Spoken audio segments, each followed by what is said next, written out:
What's up, Hobby Maniacs? Rob Bear here today with a look at the new White Dwarf 75 and, of course, Age of Sigmar. Wow.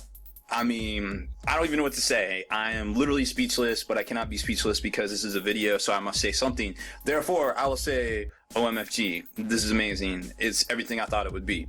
Obviously, these are definitely inspired by the Adeptus Astartes of Warhammer 40k. I mean, you cannot say there is not an amazing resemblance. Once you start reading the story about how all this works and what kind of came about since the end times of Warhammer Fantasy, you kind of start to get the feel for maybe the 40k world is being emulated a bit in this new Age of Sigmar. But hey, if it sells and it works, then there's nothing wrong with that. For me, I love a little something different every now and then. Some flying dudes with hammers and some Stormcast Eternals, and this is just really good looking stuff. And obviously, you can use it for either system, and it's amazing stuff. Before we get to that, before we get to the story, I want to show you something even cooler. Obviously, with this issue of the White Dwarf itself, it came with a little promo figure here, and this thing is pretty neat. I mean, obviously that is a 40mm base, just to kind of give you the idea of the scale. It comes in this nice clan pack, so it wouldn't get destroyed in transit, or if it was coming in the mail to some of y'all. Obviously, I did not. I picked it up at a store, but here it is right here.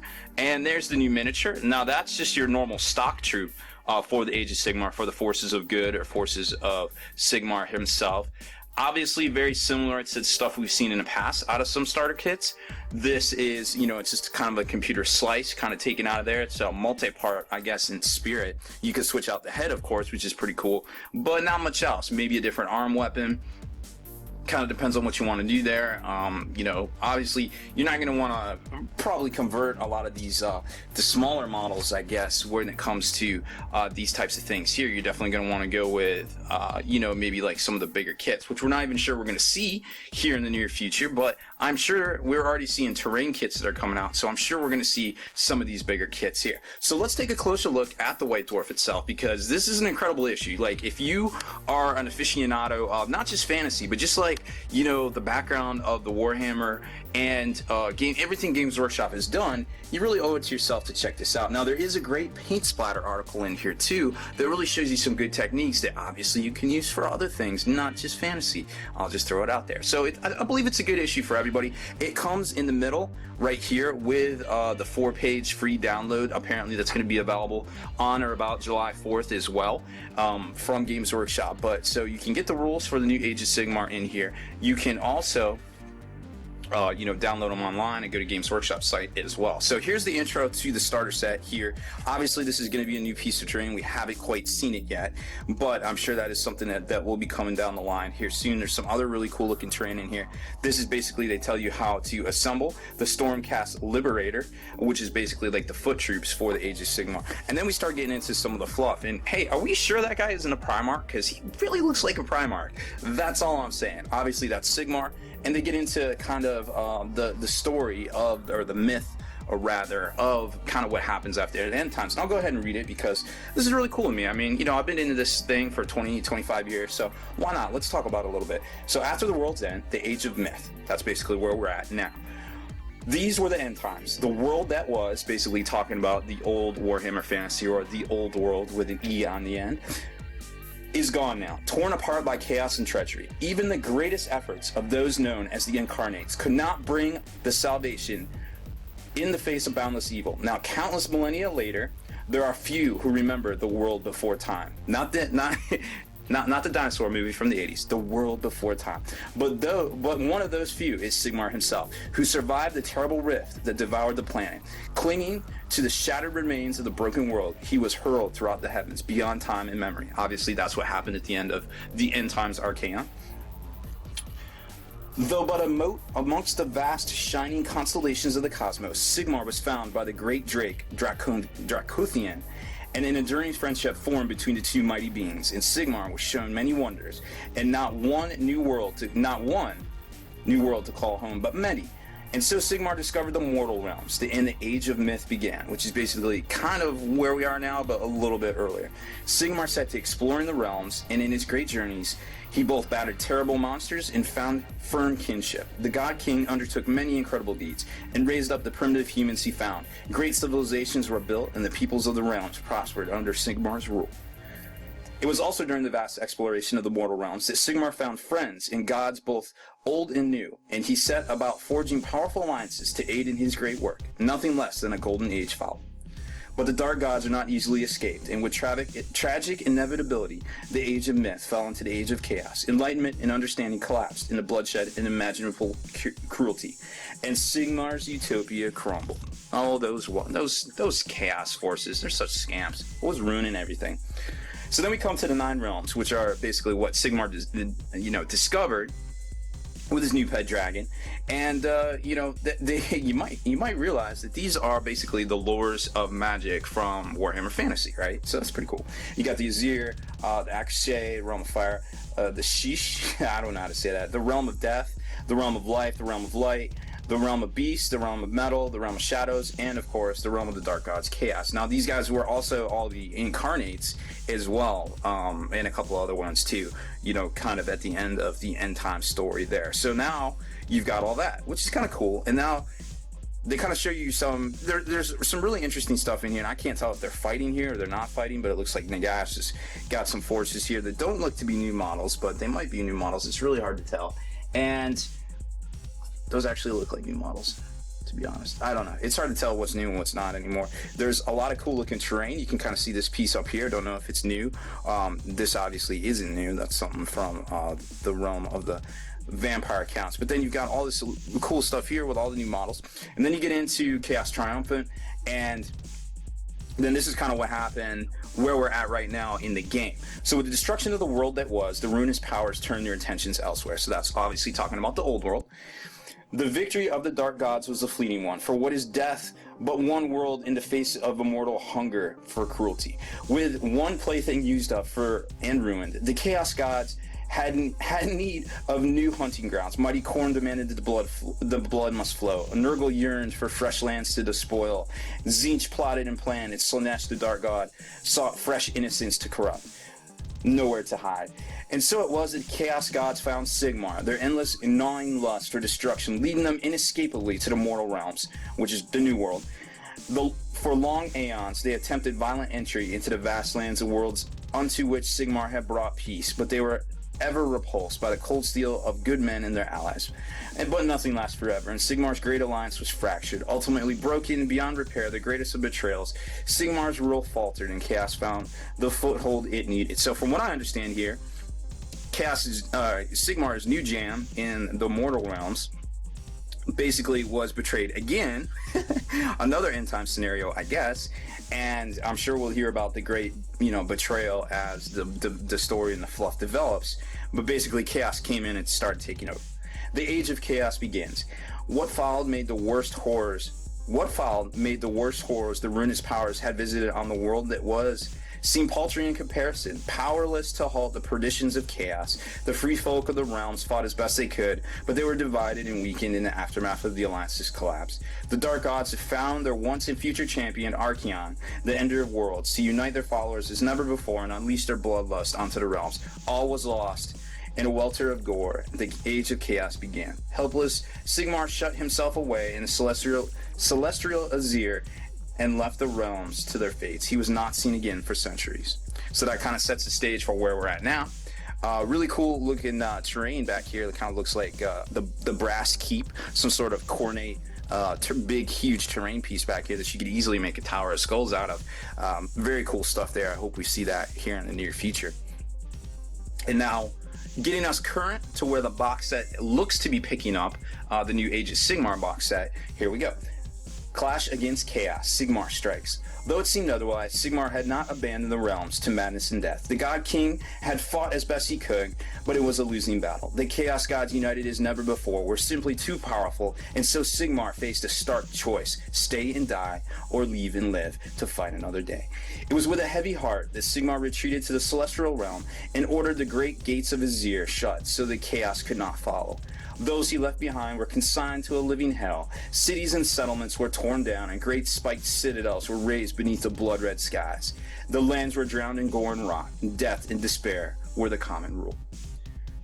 The forging of heroes. But Sigmar had a plan. Of his remaining allies, Sigmar could still call upon the honorable Grungni, and together they began to build an army.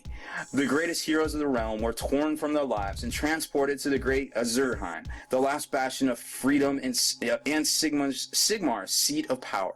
There they were reforged into immortal champions of order, with lightning running through their veins.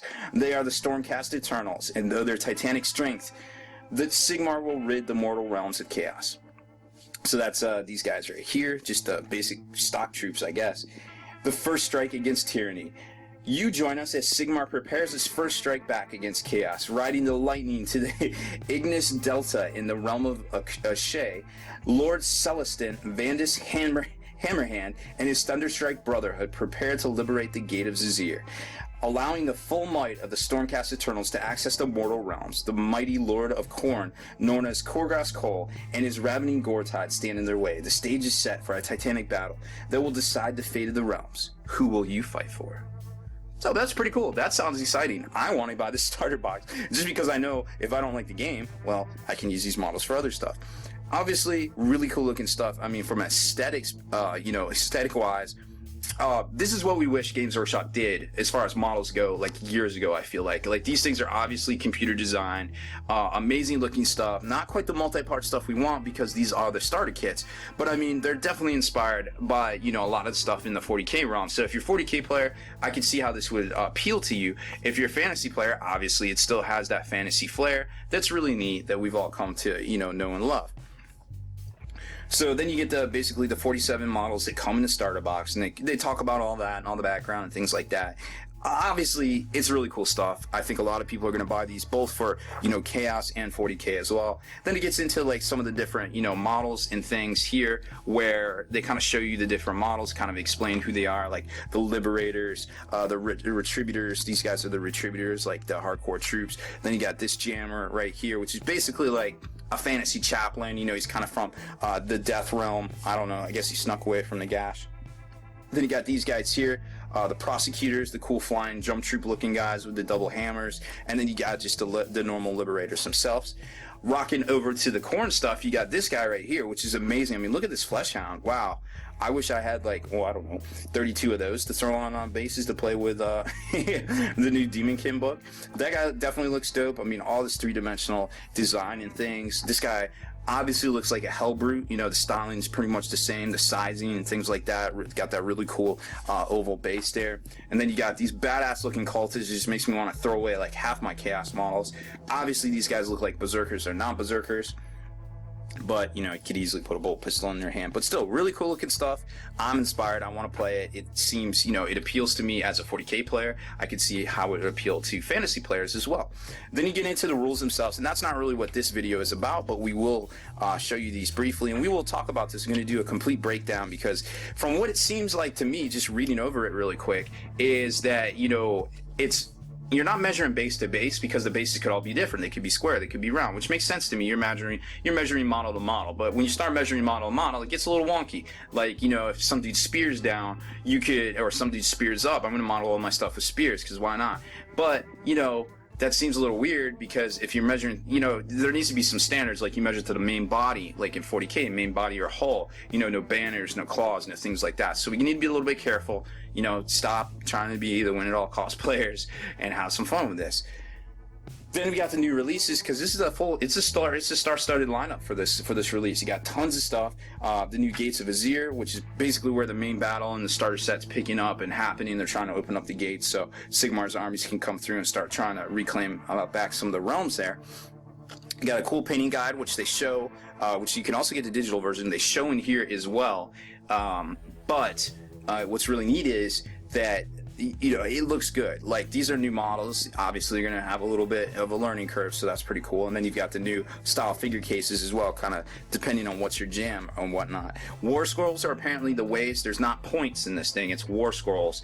So this is basically how you field the armies. And then just giving you an example right here, obviously there's going to be more in the starter box itself, and I could see where Games Workshop would maybe want to get away a little bit from, you know, producing all these books that go out of print, you know, and then everybody gets, you know, butthurt about it because, hey, I just bought the new Space Marine Codex, you know, 2 years later there's a new Space Marine Codex, and that's kind of some feel badsies.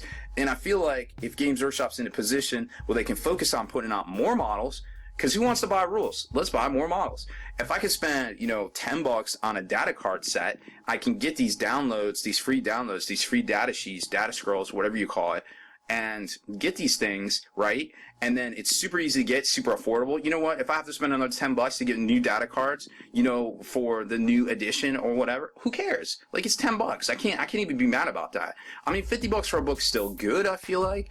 If you've ever been to college, you know how much those books cost. Like, and you only use them for a semester. That's maybe a couple of months if you're lucky, right? So I see the reasoning, but I see the rationale. You know, gamer rationale versus actual rationale isn't always the same, obviously. But I see where everybody's coming from. And I think if we get a nice happy medium, Games Workshop can stop having to put, because it takes a lot to design and lay out a book. Trust me. I know what it takes to write, and I know what it takes to do videos, and I know what it takes to do all this stuff. It is super time intensive. So if Games Workshop can take that off their plate, I could see the benefits to putting out more models, putting out more better ways to deliver them. More better is totally fine English, by the way.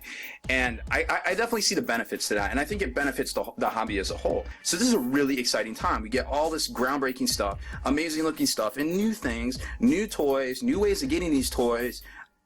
I can't wait to get this Age of Sigmar box in my hand, to be honest. So this is basically just a little bit of fluff section. Not going to really go over that too much, but I do want to show you the paint splatter article because I'm all about some paint splatters. That is my jam. Because this is a little bit more of like a kind of a starter kind of kit, and some people might be getting a hobby for the first time. They kind of show you how to use clippers and things like that, how to put models together, which is understandable. Then you get into the how to paint, which is basically the paint splatter section, but giving us, you know, kind of showing us how the paint guide is actually going to work, which they force, you know, kind of put down here. Hey, you can buy this and learn how to paint all your minis. Now let's talk about aesthetics real quick. This model is awesome, and if you do not think so, I'm going to fly to your house and quote any comments left here. No, I'm just kidding. I won't do that. But this model is awesome. It's, you know, it's similar to a Space Marine. Yes, we can say that. I think we can all say that. It's also similar to fantasy. Very cool stuff. But let's break it down a little bit. Okay, so you got sweet armor, right? You know, it's obviously, you know, well done, well sculpted. You get these cool helmets, but then, you know, they don't stop there. They put this little top knot on it, which is kind of like a chaos and kind of like an orc thing. So they're using a lot of these stylistic, like, I guess, you know, kind of mechanics or instruments, and they're kind of putting them all together. You know, you've got all these different kind of tabards and capes. You got your traditional, you know, hand-to-hand weapons, shields and hammer, or shields and sword, or whatever, you know, whips and things like that. And then you've got, you know, you're kind of like your purity seals from 40K as well. So they're kind of blending all these elements together to create this really exciting looking miniature. And I'll tell you what, they are really exciting. I mean, look at these things. They're awesome. Like, I want to play this game. I don't even know anything about it. I want to play that. And that's what they do. They make cool looking stuff and make us want to play it, and that's really neat. So then you got how to paint armor, how to paint some blues, kind of some different blues we hadn't seen before. The plume, obviously plumes are actually kind of hard to paint because they got all these nooks and valleys. So, you know, that's cool to see. Painting white is always difficult, really cool to see. These are very ambitious painting, I guess, techniques here, and they're all kind of putting them in one. Some purples, some steels, we've seen that before, parchments. Very good basic thing to know how to do for your hobby, you know, to have in your hobby arsenal. And then we get into the forces of evil here. Bone is always tough, very cool to see. They got these stomach moths, which is really weird. You know, it's like they're almost decayed, but the corn guys are the decay kind of thing. So I don't know, maybe it's kind of like the, you know, the Thing, the movie, you know, the 80s movie where like they would just like chomp people, and that's kind of cool. Then you got some reds. Reds obviously hard to do. Skin's hard to do. Black's a little bit easier, but you know, a lot of very cool stuff in here. So obviously all the glitters is gold generally, right? So we know next week is probably going to be more on painting these guys, or maybe some of that cool terrain we saw come out. And then they kind of get into, you know, hey, you can play with all your miniatures, doesn't really matter. And they show you some sizes and things, and we've seen a lot of this already. So we know there's more coming. A little bit background on the actual orders, and then the actual releases themselves. And of course, there will be more stuff next week. So we're gonna basically get more stuff here. Now, obviously, the Gate of Wrath, we don't know what that is, but judging by the Gate of Azir, maybe it's the thing where chaos is trying to pour into the world. Who knows? Just different things going on in the realms, and some different stuff that's kind of happening. And then we got the all the pricing, the release pricing here. Obviously, the Age of Sigmar US, I believe it's 125. Yep. And then you get into all your new paints and things like that, and you can check it out if you pause the video here. So that's pretty much it. As far as the White Dwarf goes, it's obviously a larger White Dwarf. It's got that download thing in here, and it's really cool. Like I said, it's an exciting time. If you have been in this hobby for a while, you can definitely appreciate this issue. I feel like it's really cool stuff going on here that we haven't seen before. It's definitely a lot of unprecedented new stuff here, and it's just really cool. Like, I'm super stoked. I can't wait to see more of this stuff. I can't wait to get the boxes in my hands, try to figure out how to play, and just get the general feel for it. And these models don't seem very hard to get up and going, to get, an army. And obviously, there's going to be people out there with fantasy models that are, no, I don't want to play this anymore. I'm going to do something else. You can pick up a fantasy army right now, I'm sure, super on the cheap, and just try it out, rebase it, whatever. Basing is super easy to do. So, this is a good time to pick up a new hobby on the cheap, something that's neat. I imagine a lot of people are going to be getting into it, and it's just an exciting time in general, to be part of something bigger, because Games Workshop is making a stand. They're trying to make something new, and I think we should all at least give it a fair shake before we throw in the towel on it for good, because this is basically what this company was built from, so I don't want to be too negative, unnecessarily. I feel like we should all give it a fair shake. Now, I'm sure there's a lot of people that are invested in fantasy and don't want to see change, but you know what? Our stuff changes so quick, it doesn't even matter anymore, in my opinion. So hopefully some of you agree with me there as far as that goes. So that's about it for this one, guys. Thanks for hanging in there with me. I know it went a little long, but it's not every day we see something like this, so I didn't mind taking the extra time there on this one. Make sure you stay in the trenches, subscribe to this YouTube channel, check out the blog, spikybitsblog.com, and if you haven't done so already, head on over to the Long War. That's 40klongwar.net for that's the home of the battle reports, and hopefully we'll be covering the Age of Sigmar here as soon as we can get our hot little hands on it as well. We got a new podcast over there. There's exclusive videos and early access videos as well, and now exclusive discounts for members. You can become a veteran of the Long War today.